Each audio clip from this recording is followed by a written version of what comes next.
You have read the silence as if it were a question.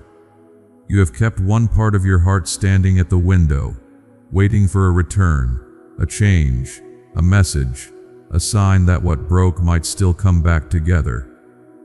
Dear heart, you have replayed it so many times, what you could have said, what they might have meant, what would happen if you just held on a little longer. You have lived between grief and hope, and that in-between place has worn you thin. Beloved, you are tired in a very particular way. Not only sad, not only disappointed. You are exhausted from not knowing whether to keep reaching or finally stop. Part of you thinks, if I release this, I lose everything. Another part whispers, if I keep clinging, I may lose myself. Precious one, come closer to the truth I am offering now. Some things in your life are not waiting to be revived. They are waiting to be acknowledged as finished. This is hard to hear when love, memory, habit, and longing have all become braided together.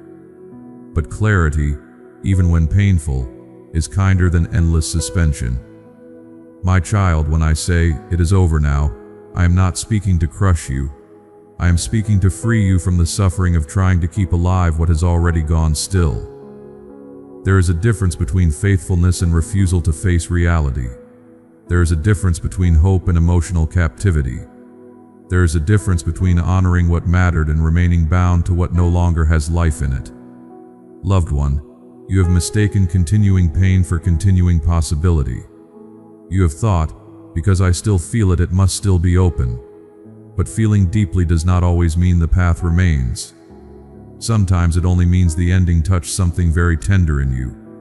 Sometimes it means your heart has not yet caught up to what truth has already made clear. Sweet soul, I know why you stayed in the doorway. Because the doorway allowed you to believe two things at once. That it was over, and that it might not be. That tension has kept you from collapsing, but it has also kept you from healing. Thresholds are not homes, dear heart. They are places of strain. You cannot rest there long without paying for it in confusion, fatigue, and quiet inner erosion. Beloved, this is not only about a relationship or an opportunity or a chapter that is closed. It is also about your heart attachment to the version of life you thought this would become. That imagined future was precious to you. It held comfort. It held meaning.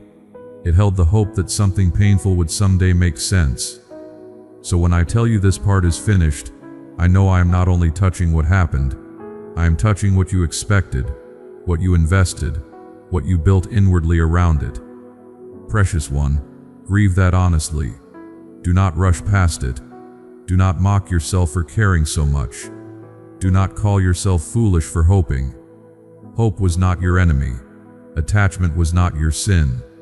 Love was not your mistake. The deeper sorrow has simply been this: you kept waiting for life to return to something that was no longer able to carry it. My dear one, I am ending what your hands could not keep repairing. Not because I delight in taking things away, not because your tears mean little to me, but because endless reopening of the same wound is not mercy. There comes a moment when kindness takes the form of finality. A clean ending can hurt sharply, but prolonged uncertainty hurts slowly, daily, and in ways that leave the soul disoriented. Loved one, you have asked for peace, but part of you has still been negotiating with what is done. You have said you wanted healing, while quietly keeping space for one more return, one more reversal, one more sign. That divided posture has delayed your rest, not because you are weak, because you are human, because endings feel harsher when they were not the ending you wanted. Dear heart, hear me gently now. What is over does not need your constant re-examination. What is done does not need one more internal trial. What has closed does not need you standing outside it with your worth in your hands, asking to be chosen back. This is where I want to lift your face, not in force, in tenderness, because your value was never located inside that person return, that job recovery, that planned success, or that chapter's survival. Your worth did not end when that part of your life ended. Beloved, something in you has feared that if you accept the finality, you will lose the last thread of meaning, as if naming the truth will make all your effort, all your tears, all your waiting amount to nothing. No, dear one, an ending does not erase significance, it clarifies it. It tells you what was real, what was beautiful, what was painful, what cannot continue, and what now needs to be carried differently. You do not dishonor what mattered by admitting it is finished. You honor it by stopping the pretense that it is still alive when it is not. Precious one, there is a kind of exhaustion that comes from trying to resurrect what keeps slipping through your hands. You know that exhaustion. The checking, the remembering, the comparing, the private bargaining. The way your mind returns to the same place hoping this time it will feel different. I know. That cycle has cost you enough. My child, some doors close not because you failed, but because the life on the other side can no longer nourish you. You may still love it. You may still miss it. You may still feel the shape of it in your day. But nourishment is gone. Mutuality is gone. Peace is gone. And I will not ask you to call emptiness by the name of promise. Beloved, accepting an ending does not mean you become cold. It does not mean you never cared. It does not mean you must erase memory or pretend none of it mattered. It means you stop asking the past to become your future. It means you stop building your emotional life around a possibility that has already gone quiet. It means you begin returning to the present where your real healing can finally begin. Sweet soul, there may be practical pieces to this closure too. A message not sent, a conversation not reopened, a pattern not revisited, a place not checked again, a ritual of waiting that needs to end. These may seem small, but they matter, because healing is not only an inward feeling, it is also how you stop feeding what keeps the ache circling.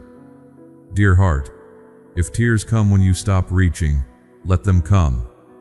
If silence feels louder for a while, that is understandable. If your hands feel empty, that does not mean you have done the wrong thing. Sometimes emptiness is simply the space left behind when false hope is no longer being carried. That space can feel frightening at first, but it also becomes the place where new life will eventually arrive. My dear one, you have feared that closure means there is nothing left. But closure is not the same as emptiness forever. It is only the end of what can no longer continue. It is the refusal to keep draining yourself at a well that no longer gives water. Yes, that truth is painful, but it is also merciful. Because once you stop returning to what cannot sustain you, you begin to notice what can. Dear one, I want to heal the shame beneath this too. The shame that says you should have known sooner. The shame that says you stayed too long. The shame that says if it mattered this much to you, why could you not save it? Shame is cruel in tender seasons. Do not hand it authority. You stayed where your heart still hoped. You tried because you cared. You waited because something precious was involved. These things do not make you foolish. They make you human. Precious one, there is no need to keep punishing yourself for being loving. What matters now is not how long it took you to see clearly. What matters now is that clarity has come, and with it a quieter kind of mercy. The mercy of stopping. The mercy of no longer pleading with what will not return. The mercy of not reopening what only deepens the bruise. The mercy of making room for your soul to come back to itself. Beloved, in time, you will see that some endings protect what remains of you. They keep your tenderness from being endlessly extracted. They keep your mind from living in circles. They keep your future from being shaped by a chapter that has already given all it can give. This is one reason I speak firmly now, because gentleness is not always softness. Sometimes gentleness is clear truth spoken at the moment your heart most needs solid ground. Dear heart, do not confuse finality with abandonment. When one chapter closes, I do not step away. When one path ends, I do not disappear. When one hope dies, I do not ask you to stand alone in the ashes of it. I stay. and my staying becomes part of how you survive the ending without hardening beyond recognition. Sweet soul, you may still wake for a while with old thoughts. You may still reach inwardly for what used to be. You may still feel the reflex to check, to imagine, to revisit. Be patient with yourself there. Healing has habits to unlearn. Attachment has rhythms that do not vanish in a single night. Notice them kindly. Then return again to what is true. This chapter is closed. Not to punish you, to release you. My child, there is calm on the other side of accepting what is done. Not immediate numbness. Not perfect peace by morning, but a quieter inner life. Less bargaining, less chasing, less measuring your value by what did not remain. That calm will come gradually, like evening settling after a long wind-heavy day. At first you may only notice the absence of noise. Then, little by little you will notice the return of yourself. Beloved, your laughter will not stay buried forever. Your appetite for life will come back. Your thoughts will stop circling the same wound with the same questions. You will not always feel this suspended. You will not always carry this ache with the same weight. But healing requires your agreement with the truth. And the truth is this: it is finished. This part will not be reopened. This chapter will not be relived into a different ending. This bond, this version, this hope as you knew it has reached its end. Precious one, now another question rises. If this is over, who are you without it?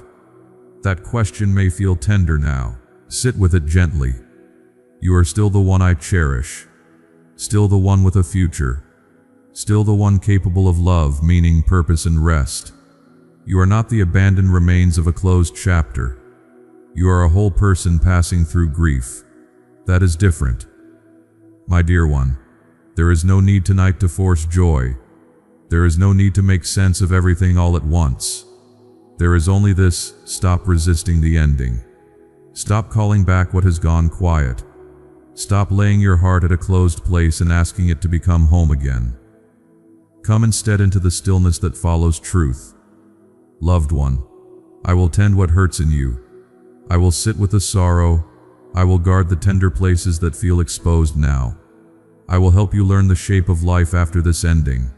Not all at once. Slowly, kindly, faithfully. Dear heart, for tonight, you do not need to solve the future. You only need to stop bargaining with the past. Let the silence be what it is. Let the closed chapter remain closed. Let your weary mind step back from one more attempt to revive it. And as the night grows still, as the ache softens just enough for rest to come, know this: I am with you at the end of this chapter, and I remain here for what comes after. Amen. Beloved family, these messages are created with prayer, care, and sincere dedication. We continue this mission with faith each day. If you feel led to support this ministry, you can find the support link in the description and in the comment box below. May God bless your life with peace and